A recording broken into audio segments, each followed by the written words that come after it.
उन्नाव के थाना फतेहपुर के 84 के अंतर्गत ग्राम खिरागाड़ा के निवासी सियाराम लालता और रामबरन शिवप्रसाद के पुत्र विपिन शिवा घर पर बिना किसी को बताए तरबूज खाने गंगा कटरी में बड़ी पुरवा के सामने गए थे। रास्ते में सौरभ पुत्र साहब लाल निवासी ग्राम फुलवाई मचरा जायतापुर भी उनके साथ गया। तीनों बच्चे तरबूज खाने पहुंचे, तब इस बीच उन्होंने दो लोगों को तेजी से अपनी ओर आते देख डर गए और भागने लगे। और इस बीच पानी भरा होने के चलते सौरभ तो निकल गया, लेकिन विपिन और शिवा पानी में फंस गए। उन दोनों बच्चों को उनकी ओर आ रहे आदमियों ने जान से मारकर पानी में फेंक दिया, जिसकी तहरीर मृतक बच्चों के पिता ने थाने में दर्ज कराई है।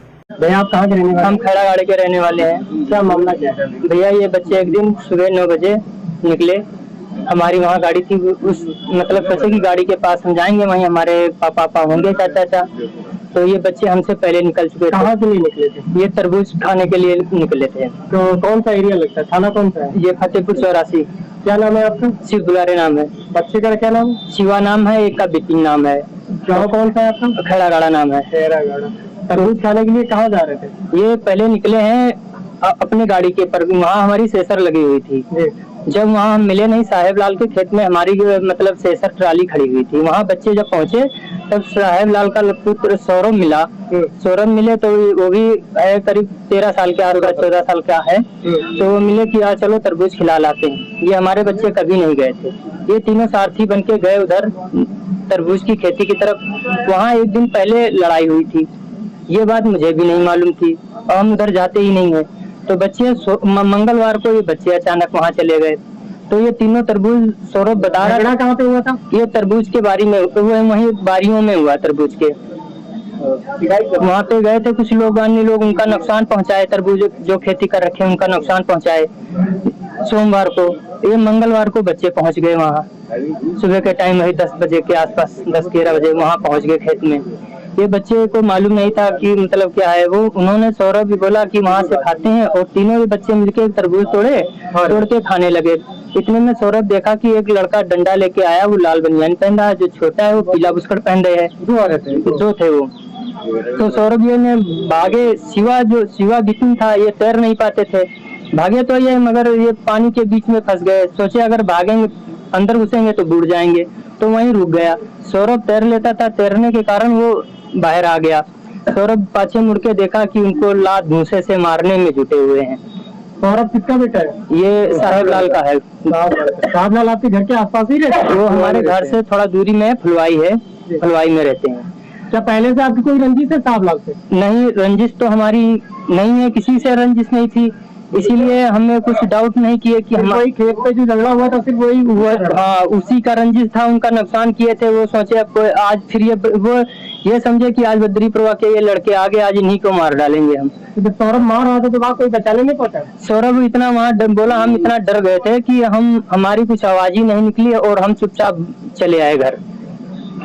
तो इसकी शिकायत नहीं करी आपने? फिर था, इन तीनों बच्चों को जाते हुए देखा था, तो सौरभ से पूछा भी था कि तुम 3 गए थे और वहाँ से 2 कहाँ रह गए, तुम अकेले जा रहे हो? तो इसने बोला वो आ रहे हैं, धीरे धीरे आ रहे हैं। तो जब ये तीसरे दिन का मामला हुआ, जब इलियास ने बोला कि ये 3 बच्चे गए थे और इनका लड़का गया था, सौरभ जो साथ में था ये अकेले आया था, इसको ही मालूम। फिर बोला इससे पूछो, ये बताएगा। जब इलियास ने आया, बोला तुम तीनों लोग गए थे? जब हम पूछा था तुम यही तो बोले थे कि वो दोनों पाछे आ रहे हैं। बोला हम डर गए थे इतना, हम बता नहीं पाए, अगर हम रुक जाते हम मुझे खुद मार डालते। इलियास कहाँ का रहने वाला है? वो बद्री प्रभा का है। जी। आपको खबर किसने दी कि वहाँ झगड़ा हो रहा है? ये सर हम ढूंढ रहे थे, एक हमारे गांव के ही नीलेश हैं, उनके द्वारा मुझे ये सूचना मिली थी कि बच्चे वहाँ देख लो, कहीं तुम्हारे तो नहीं है। हम सुबह से ही ढूंढ रहे थे, मालूम सबका ही था। हमें नीलेश के द्वारा पता लगा कि बच्चे मौके पर घटना को होते हुए किसने देखा है? वहाँ पे सौरभ ने देखा है। सौरभ ने देखा? जी, सौरभ ने ही बोला कि वो डंडा लेके दौड़ रहे, बताया है कि आपने थाने में तहरीर दी? जी।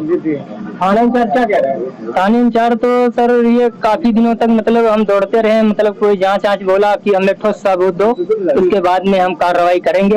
हमने कहा किसी निर्दोष को अगर फांसना भी नहीं है, मतलब जायज है, जो मतलब ये घटना किया वही फंसे। हमने कहा एक बार अपने से जाओ, अपने स्तर से जो बारियों वाले हैं उनसे पूछ जांच करो, उन पे एक्शन लो। तो बोला हम फिर अपने स्तर से कर रहे हैं धीरे धीरे। तो अभी आज अभी जांच में क्या आपको समझ में आ रहा है, क्या जांच हो रही है? सर जहाँ मारे थे, जहाँ उसके दूसरे दिन गए थे, जहाँ डंडा रखा हुआ था उस डंडे से मारे हैं। जहाँ दिन में ये छुपा के बच्चों को रखे वहाँ गड्ढा भी है, एकदम सेम गड्ढा भी है। वहाँ भी एक इतना बड़ा बांस का डंडा इतना मोटा है। वो आज जांच के लिए गया है, कल उठा के लाए थे। बड़े सर को हमने बताया था, डीएम सर को, कि एक डंडा वहाँ इस तरह की गड्ढा है। सर के पास आपने कंप्लेन दी है? जी सर।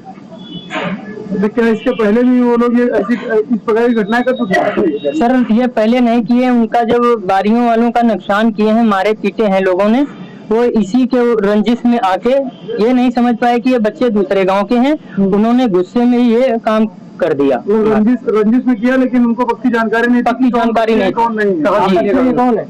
हम उनके चाचा हूँ।